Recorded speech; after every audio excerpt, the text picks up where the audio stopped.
that right now I am doing the explanations of the model from the Theravada or the Pali canon point of view. Even now, this structure of the human being, etc., is from that. And once we have finished with the 12 links of dependent origination, we can then explore the ideas which come from Mahayana Buddhism.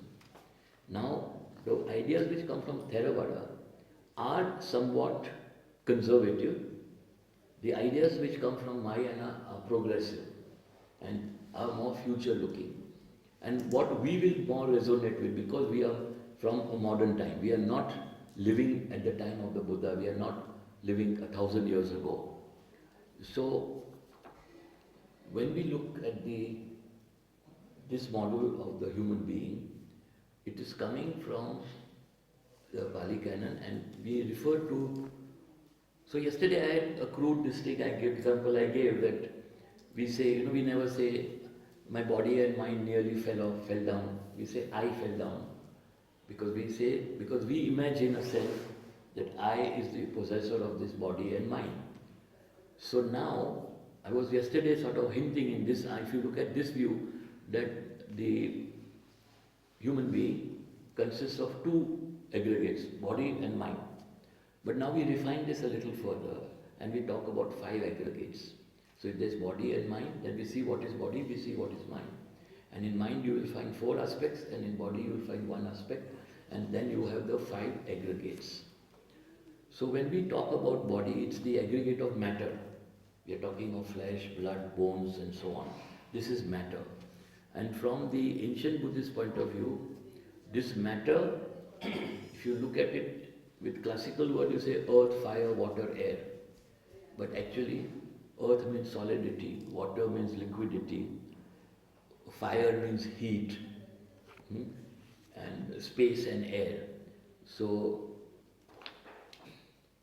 if you look at these are called the 4 great elements. But we are looking at form, and from these 4 elements are also formed your bodily sense organs, eyes, ears, nose, which are the ones that encounter the outside world. So, these are referred to as the 5 aggregates. I will be circulating this thing to you. So, 1, 2, 3, 4, 5. So 1 is form. This is body. Body and the 5 senses. Actually, you see, we talk about 6 senses, but we'll see later. So 1 is form, 1 aggregate, which is this physical form. The next one is sensations.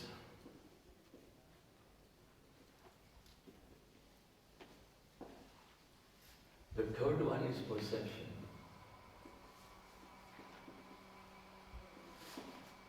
Fourth is volition. And 5th is consciousness.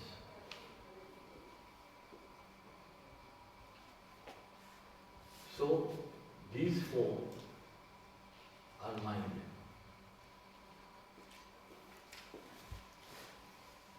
So, the Buddhist view is, we'll come to each one, but the Buddhist view is that the human being, this being, is a collection, like we saw the table, the collection of bamboo sticks, cane, glass, is a collection of these 5 aggregates.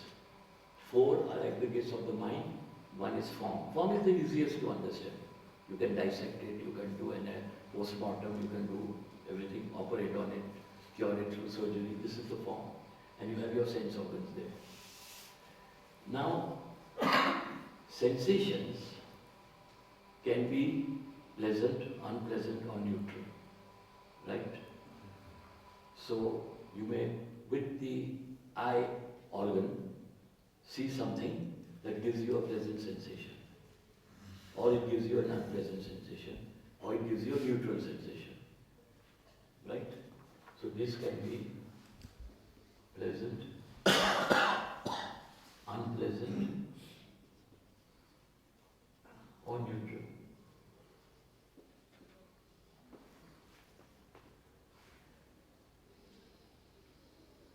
So let's say that, give an example. Supposing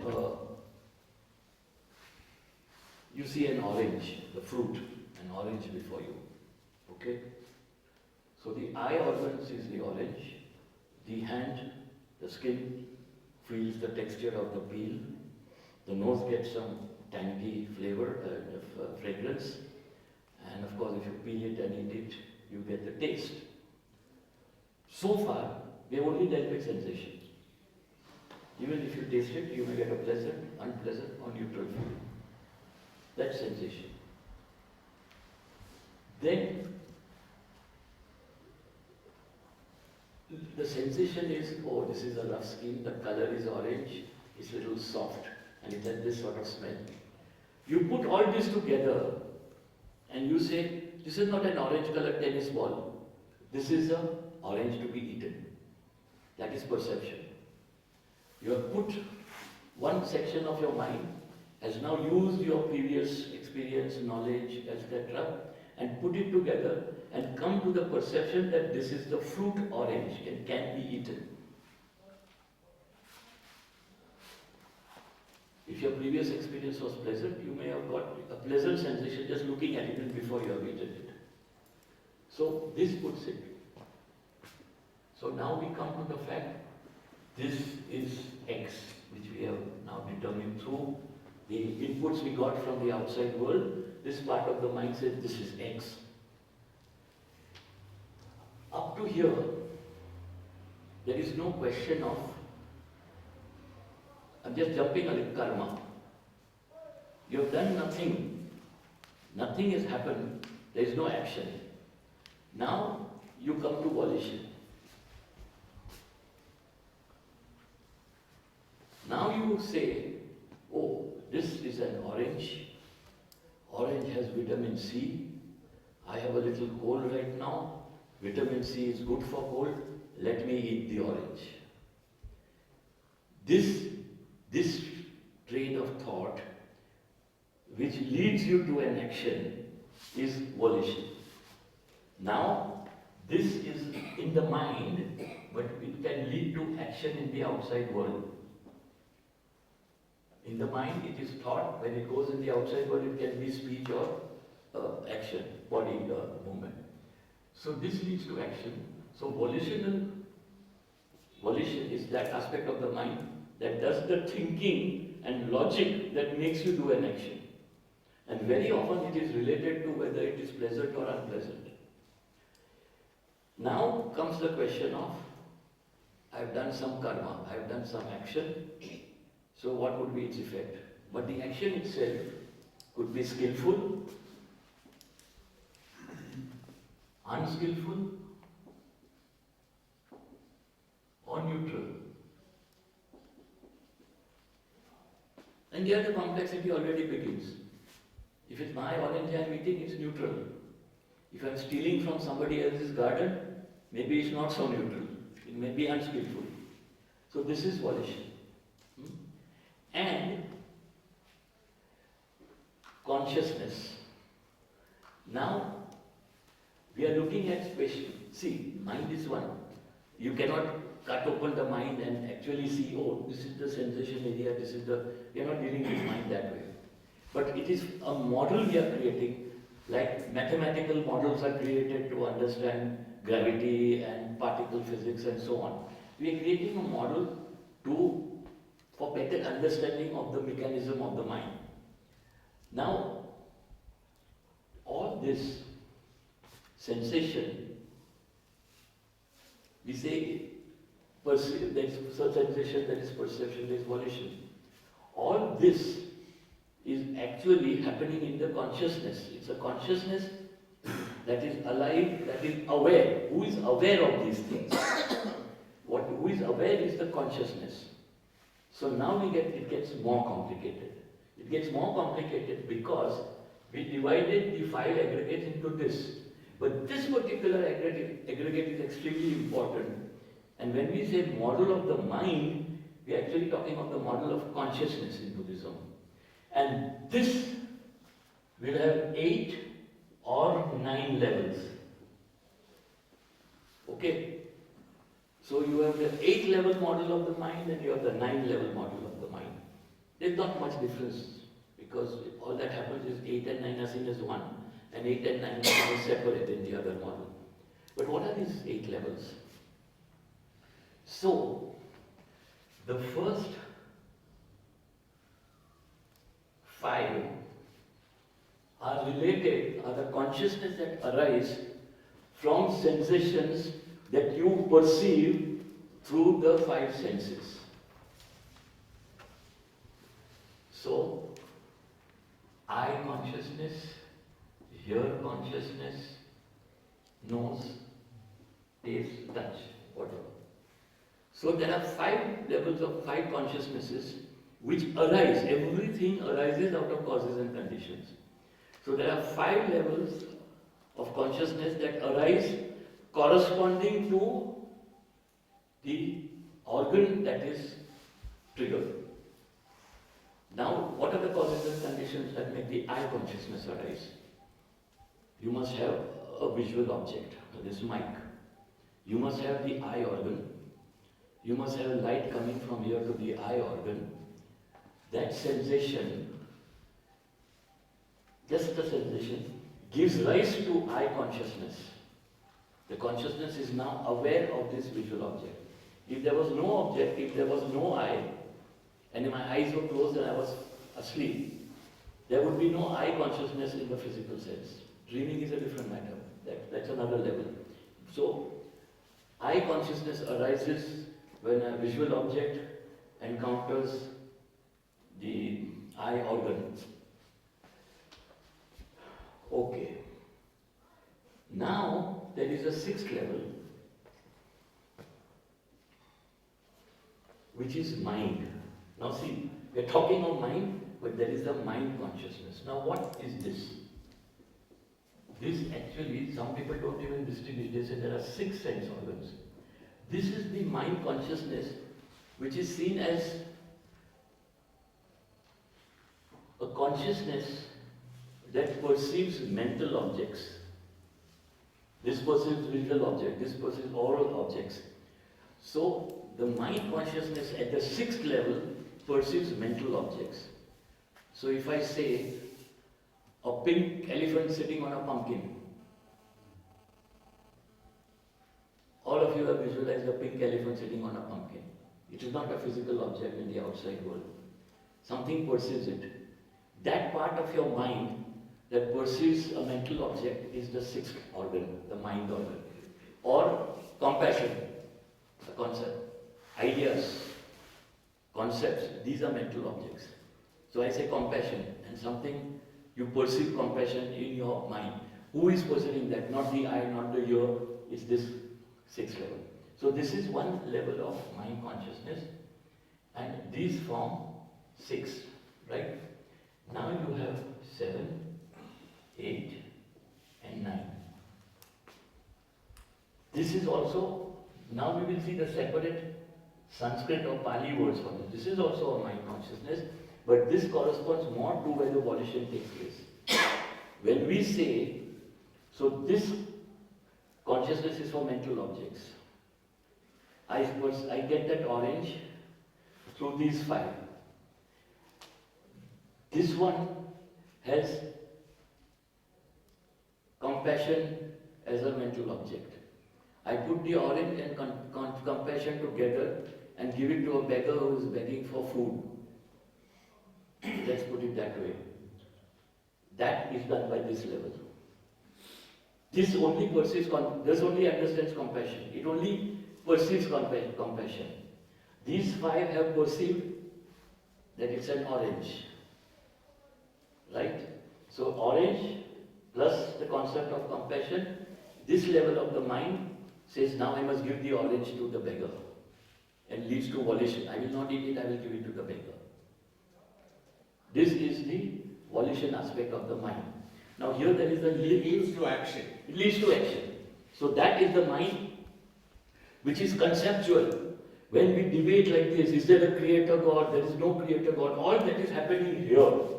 It's not happening here. If it were happening here, if you could see God, then maybe it's happening here. God as a concept is here. When you say create a God, I perceive a mental object. That is this organ. A mental object is perceived by this level of consciousness. But anything further, now we conceptualize. So then I said, oh, create a God. Yeah, he must be omnipotent. This in history, it's like this. This is how the idea of God evolved in anthropology, and then all that is here. All your conceptual logic, debating, hair splitting, physics theories, quantum physics, all that is here. It's this mind that is working out, all based on the perception, sensation, and so on. Okay, now I don't. Because the sixth is conceptual. Sixth is not conceptual. Seventh is conceptual. Sixth only is the organ, like eye is the organ that perceives a visual object. It's like an image, the sixth, is it? Yeah, it perceives, but image of what? Of a mental object, not of a physical object. So, ideas. So there's an overlap between 6 and 7. There is an overlap totally. This is only, we are making artificial divisions. We are making artificial divisions to understand things, some things better. Right now, this model of the mind that I am trying to convey to you is coming from my seventh consciousness level. And I am trying to make you understand it at your seventh consciousness level. Now there is a slight, I have not found any authoritative, you see,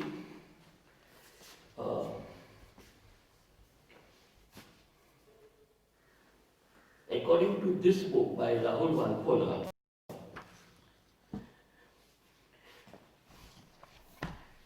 these two, we are saying mind, conceptual mind level and the mind organ, mental organ level. But in the Sanskrit words, he calls it this way. And some others call it the reverse. That's why I will go by him.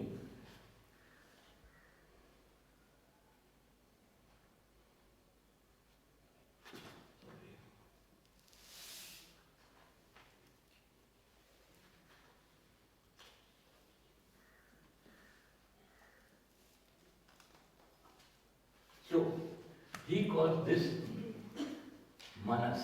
Which was the sixth one? Sixth one he calls manas, and the seventh one some people call mano. Consciousness is Vijnana, so manas Vijnana and mano Vijnana. Some people do the reverse, but as long as you are clear that the sixth level is like the eye and ear, etc., like a mental organ which perceives mental objects, the seventh is that all the conceptualizing, and then that leads to action. So if you say that the sixth is a kind of image concept itself. Yeah. The seventh goes into analysis. Analysis, logic, everything, So, and coming to conclusions, putting this together, that together, this is a chair, this is a table, and coming with this. So therefore this must be a conference room. If we have a conference room, we could invite other people to have conferences here. All that is happening in the seventh level. So a musical composition or a mathematical theorem, that would be at the level 6, whereas the mathematician doing the work of the proving the theorem or analyzing it, or the musician composing the composition, that would be at 7. Would that be correct way to understand? As far as your mathematical example is concerned, that would be correct, totally correct. But music, there is also... Now music, yes, now that we are looking at, when we come to 8th and 9th level, then we will have to see how 7, 8 and 9 work together to bring that musical composition. It's much more complicated, because there is intuition involved there, there is feelings involved there, and so on. Or sculpture. Like any art, the art thing, yeah. But mathematics is purely logical, analytical. So therefore, yes, here. And of course, you may draw from outside world for straight lines and plane and things. Those concepts will come from the outside world and understanding of that. But all that also you will analyze here. Right. If you say, oh, the glass is a flat surface, then you come up with a definition of what is a plane in geometry. That will come here. Okay. So now,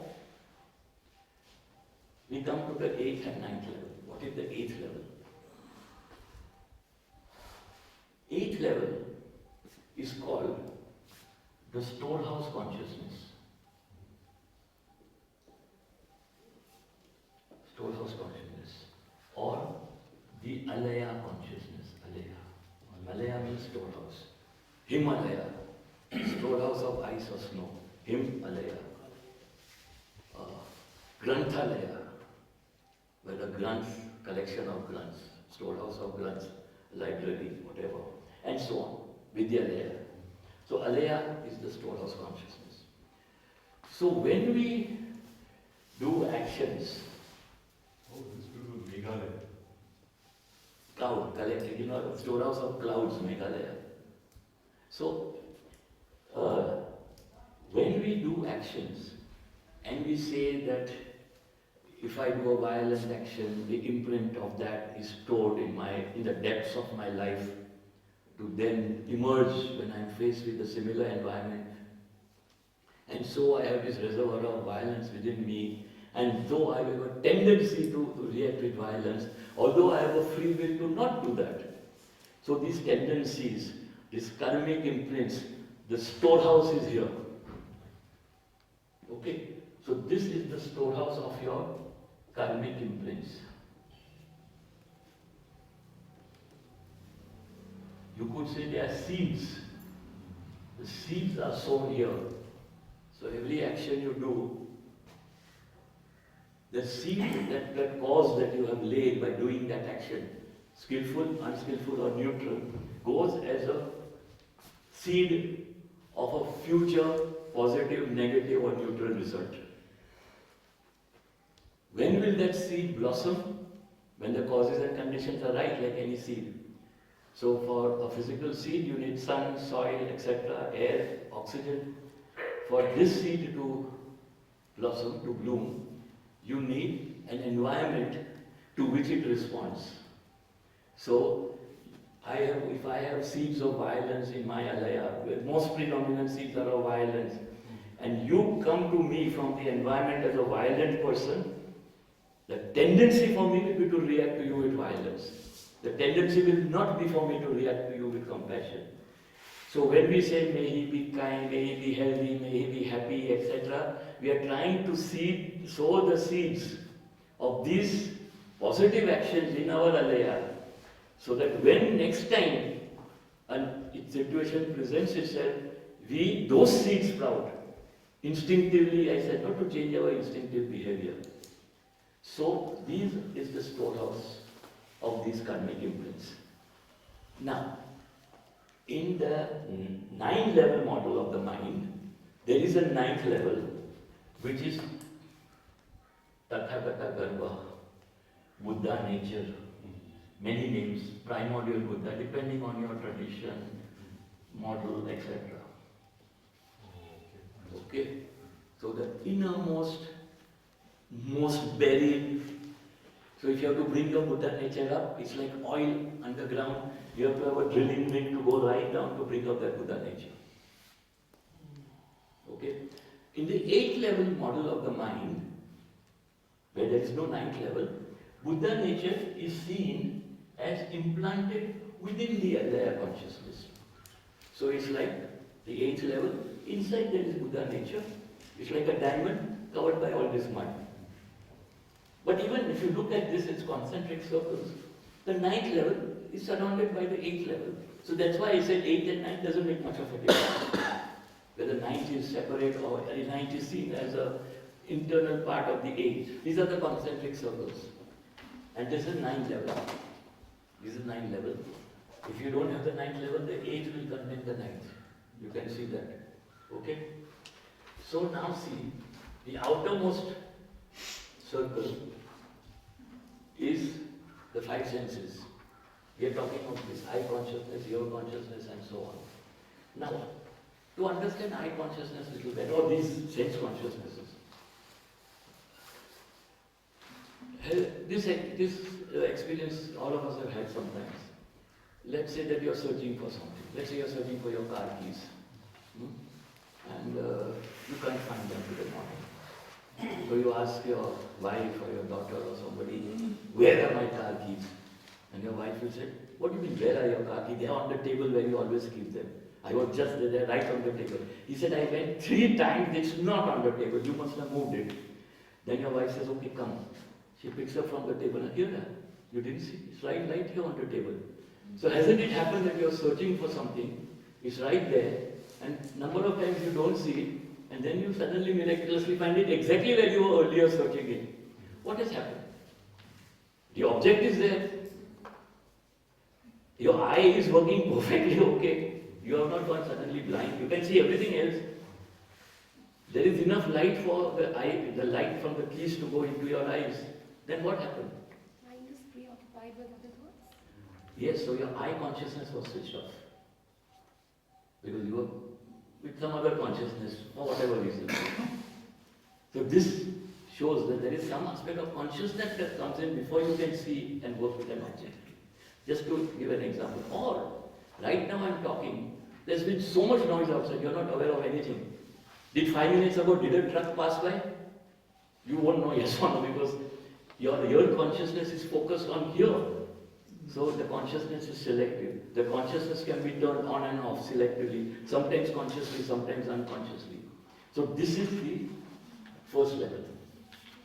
Now because this is mind, this is something spatial, it's shown as a 6th level. Because it's a sort of, you might say, virtual organ. These are physical organs, these are also organs, but we can feel and touch them. This organ versus mental object is a sort of virtual organ, you can say. Then we come to this one, the 7th level, the mano consciousness, which is doing all the conceptualizing. Then the storehouse, then the Amala consciousness, the pure Buddha consciousness. Now notice one more thing. In some it may not be very clear. Look at this grey shading and look at the white shading. Okay? The outer circle, and it says here, the grey is said conscious, the white is shown as subconscious. Okay? So your 5 senses and your 6th mind sense is completely at the conscious level. Now we are talking Western scientific model of the mind, conscious, subconscious, unconscious. Your 5 senses are completely black here, in the black grey coloring, which means at the conscious level. The 6th one also is completely conscious.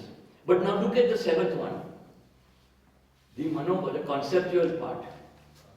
Half of it is subconscious, half of it is conscious.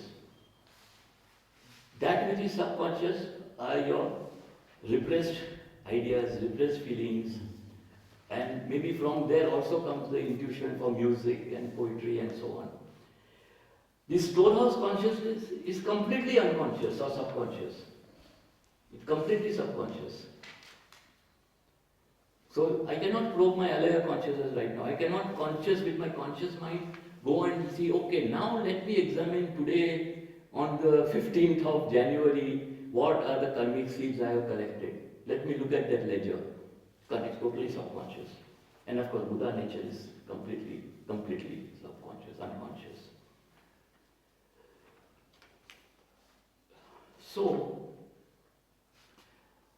So you can see that while Buddhists say there is no soul, there is only body and mind, the understanding of mind is extremely complex. And this, what I am doing is only scratching the surface. Really, there are volumes of Shastras written on all these levels. And volumes depending on different traditions of Buddhism. It's easy for me to say, oh, 8th and 9th level don't really matter because Buddha nature is anyway covered by the 8th level.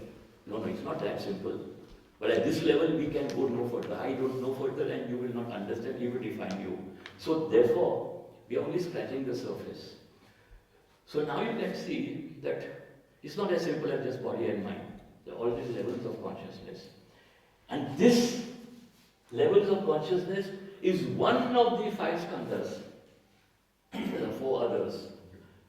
3 dealing with the mind again, and 1 dealing with form. Clear and knowing. So when we say clear and knowing, what are we referring to? You must have also heard of this. Mind Is it mind or is it one of these consciousness? When we say clear, like there are no clouds of delusions and all that, and plus consciousness has this element. So mind being luminous, cognizant, Yeah. self-aware Yes. is,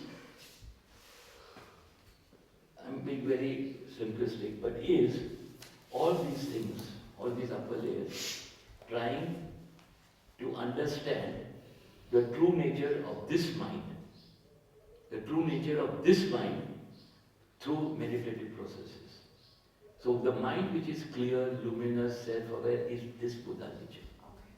So when we say that we have to realize the true nature of our mind, like the Nyingmas, for instance, in the Tibetan tradition, or the Zen guys, who say, what is mind? Who was I before I was born? That's a koan. Like, what was my face before I was born? Is a koan in Zen. A koan is such an expression of a statement which you can sort of, mull over till your mind is totally exhausted. And your mind gets exhausted and suddenly you get a glimpse of the true nature of mind. So all that these masters do is for you to access that. True nature of mind cannot be I consciousness, your consciousness. They don't even arise till there is a physical object. I consciousness arises because there is always physical object. If none of these objects were present, I would have no I consciousness. Because everything arises out of causes and conditions. But when we say true nature of mind, we are talking of this mind. Which would mean piercing through all these impurities. It means piercing through all this. You spoke of enlightenment. I want you to expound a little bit on that. Precisely because you also introduce this different levels of enlightenment. It's hazy for me to understand what was being said. Yeah, enlightenment is not really a good word again. And it actually refers to the state where you have probably directly experienced the nature of reality. You no longer hold on to the mistaken concept of self or permanence or anything like that. And I think that's about it. It's not attaining something, but it's getting rid of something. It's getting rid of all the illusions, the veils, the rationalization and so on. It's not a place to go to, it's not something you attain. I think that's more about, more like it. Again, the other word nirvana, which is like a little lesser, they say, than getting out of the cycle. So it's not, many people say, oh, nirvana means complete annihilation of the self. Totally wrong, because there is no self to annihilate. Like, there is no self to defend. So it's very difficult to explain. Again, enlightenment is something we use the word, but it's inexpressible in words sort of feeling. And I'm finding it difficult to even speak now about it, But most important is not something to be attained. It is something where you discard a lot of things and you are left with just pure awareness and so on.